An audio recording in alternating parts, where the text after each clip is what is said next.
Alrighty, welcome back to the Shannyn Moore Show, right here on KUDO 1080 AM, or if you're streaming across the country or wherever you're at, KUDO1080.com. Phone number here is 907-569-1080, and it's 33 minutes after the hour. Frank Schaeffer is joining us right now, and I'm very, very excited to talk to him. I've admired him for a long time, and I can tell you I grew up with his father's book in my house, and, sort of went through the same religious right movement that he was part of. And Mr. Schaeffer, welcome to the show. Thanks so much for having me on. It's absolutely my pleasure. So, I don't know that people are really familiar with your background. Before we talk about the prayer breakfast this morning and the gun sights with Bible verses on them, can you explain a little bit about your father? He had a huge influence on my life, certainly not as much as he did on yours. Sure. But just a little bit about the background and how the marriage of the GOP and the religious right really happened. Yeah, I'd be glad to. Just a quick thumbnail sketch. I'm 57 years old. I was born in Switzerland of two American parents, Francis and Edith Schaeffer, who both were obscure, unknown Calvinist fundamentalist missionaries back in those days. Fast forward to the 1960s, by which time their mission in Switzerland, called L'Abri Fellowship, had grown to a work that probably had about 150 guests or students at any one time, a number of other Christian workers there, with sort of a hippie commune with a Jesus twist before such things had names like the Jesus Movement and all the rest of that. And so we had all kinds of interesting people coming by, everybody from Timothy Leary to hippies backpacking through Europe on their way to India. And my dad changed from being this hard Calvinist missionary type to someone who was interested in culture, art, politics, and all the rest. Then in 1973, when Roe v. Wade became the law of the United States and changed the laws on abortion in all 50 states and legalized it, my dad and I were in the middle of making a film series. By that time, I was kind of his nepotistic sidekick, following in his path, very much like the sons of Billy Graham and Robert Schuller and these other evangelical figures did. And I was producing a film series for him called How Should We Then Live that had a book companion, and we changed the last two episodes to reflect a anti-abortion view of the decision.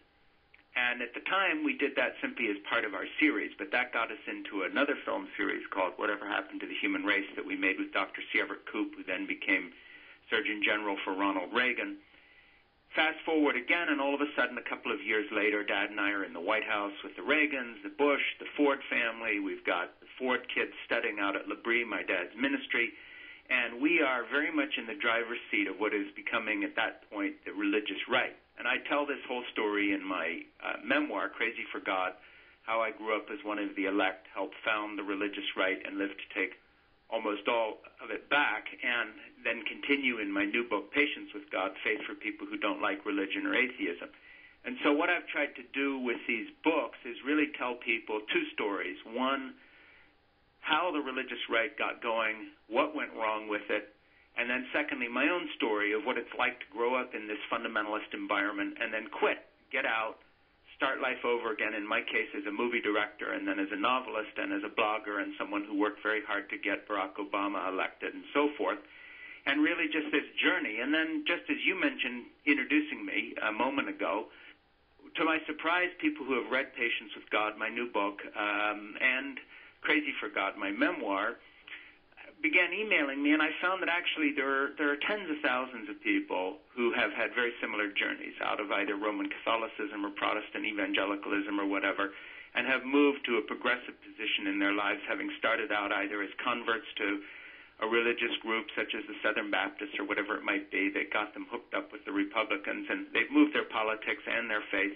and that's really where I am today, which brings us up to what you asked about, which is this prayer breakfast and all these other issues. Right. And I want to ask you really quick, your patience with God, is that about having patience with God on your side, or is that having patience with God? Well, it's kind of all of the above. What patience with God is really about is this, and that is I want to change the conversation. I don't have an illusion that I can do it, but I want to do my bit to change the conversation on religion. And I spend the first part of Patience with God with a very tough critique of the fundamentalist movement, this whole idea of Jesus is coming back, bad news is good news. The worse things get in the Middle East, the better, because it means the signs of the apocalypse are being fulfilled. the kind of flakiness of the evangelical movement, the politicized nature of it, the chip on the shoulder, the hate groups, people like the family, all the rest. I really take it apart. In the front end of the book, I also look at the new atheist movement, people like Hitchens and Dawkins and these others who have in a way become the flip side of the coin because they're proselytizing to turn people into atheists and they think you're crazy if you believe in anything. And then what I do is I try to offer an alternative, which is really not an intellectual idea at all, but that looking at my granddaughter Lucy, for instance, or my wife that I've been with for so many years, or my children or grandchildren, or my gay friends, or the people in my church, or whoever it may be, it's really in those personal relationships and our understanding of how we fit in with other people that we find our spiritual center. It isn't in quote-unquote correct belief about doctrine or all these other things. And so really in Patience with God, what I've tried to do is open the door to a different way of thinking, especially to people who come from backgrounds like mine where they were fundamentalist Christians at some point or conservative Roman Catholics or whatever, and or atheists who have never considered a form of spirituality that goes beyond just simply beating people over the head with doctrine. And I'm trying, with Patience with God, to offer an alternative. Well, and I think it's one that's really attractive to people who found a kernel of something that was really worthwhile or grew up with parents who were real Christians, as it were, but then were disenfranchised by the church or the judgmental activities or the political action committees that so many of them have become. I think it is an alternative that a lot of people are looking for, and that atheism, it seems just as fundamental. If someone says they're agnostic, that's easy. But if they're like, I'm an atheist, it's like, oh, well, that's how much more fundamental can you be? I think in Patience with God, what I say is, look, I hope people will join what I call the Church of Hopeful Uncertainty, which is obviously not an institution. I happen to go to a Greek Orthodox church because I like ancient liturgies.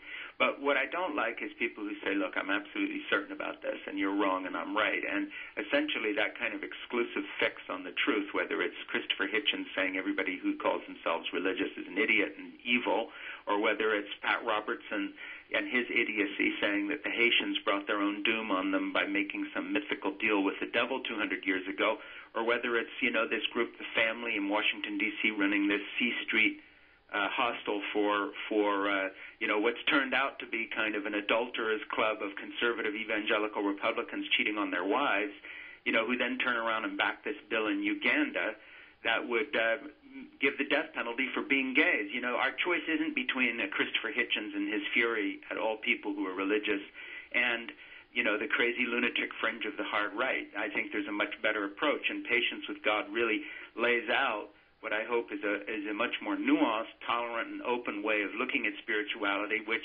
really appeals, I think, to people who understand that whether we're biological machines or not, we nevertheless look at the world with longing and hope. We look at the world looking for meaning, and whatever conclusions we draw, we're all on the same page when it comes to that. And so I try to honestly look at that in Patience with God rather than just, bash people over the head with some idea of what I think truth is. Well, my guest is Frank Schaeffer, and he's on. I want to ask you something. You were talking about being with your father at the White House with the Reagans, the Bushes, the Fords, right. and in watching different people, whether it be Sarah Palin or John Edwards or Mark Sanford, Ensign, all of these different politicians. How seductive is politics, and how seductive is the religious right to people in politics?